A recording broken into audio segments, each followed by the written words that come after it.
ഓം നമശിവായ. ഈ വീഡിയോയിൽ ചില മഹാഭാഗ്യ യോഗങ്ങൾ പറയാം.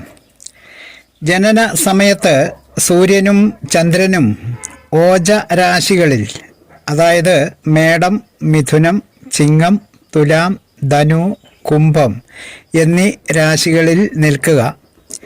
ജനന ലഗ്നവും ഈ രാശികളിൽ ഏതെങ്കിലും ഒന്ന് ആയിരിക്കുക. ജനിക്കുന്നത് പകലായിരിക്കുക. ജനിക്കുന്നത് ആൺകുട്ടിയും ആകുക. എന്നാൽ മഹാഭാഗ്യയോഗമാണ്. അതുപോലെ ജനന സമയത്ത് സൂര്യനും ചന്ദ്രനും യുഗ്മ രാശികളിൽ അതായത് ഇടവം, കർക്കിടകം, കന്നി, വൃശ്ചികം, മകരം, മീനം എന്നീ സ്ത്രീ രാശികളിൽ നിൽക്കുക. ലഗ്നവും ഇവയിൽ ഏതെങ്കിലും ഒരു രാശിയാകുക. ജനിക്കുന്നത് രാത്രിയിലായിരിക്കുക. കുട്ടി പെൺകുട്ടിയും ആയിരുന്നാൽ മഹാഭാഗ്യയോഗമാണ്.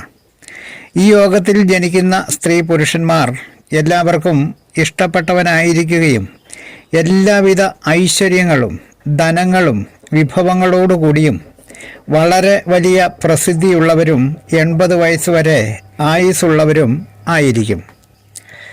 ഇതുപോലെ മറ്റൊരു മഹാഭാഗ്യയോഗവും കൂടി പറയാം. ചന്ദ്രൻ നിൽക്കുന്ന രാശിയുടെ നാഥനായ ഗ്രഹം ചന്ദ്രൻ നിൽക്കുന്ന രാശിയുടെ 11ാം ഭാവത്തിൽ വരിക.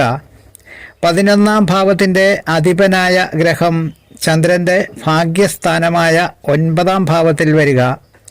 ചന്ദ്രാൽ 10ാം ഭാവാധിപൻ, അതായത് കർമാധിപൻ, കർമ്മസ്ഥാനത്ത് തന്നെ ഉച്ചക്ഷേത്രത്തിലോ സ്വക്ഷേത്രത്തിലോ ആയി നിൽക്കുക.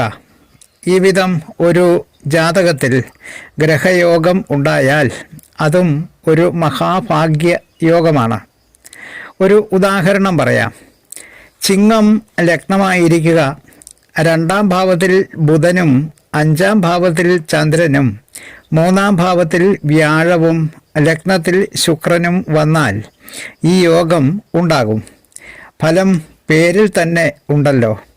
ആദ്യം പറഞ്ഞിട്ടുമുണ്ട്. അത് ഒരു മഹാഭാഗ്യമാണ്. മഹാഭാഗ്യം ഉള്ളവർക്ക് മാത്രം ഉണ്ടാകുന്ന ഒന്ന്. മോഹനൻ ജ്യോത്സ്യർ, ജ്യോതിഷ ആചാര്യ. ഓം നമഃ ശിവായ.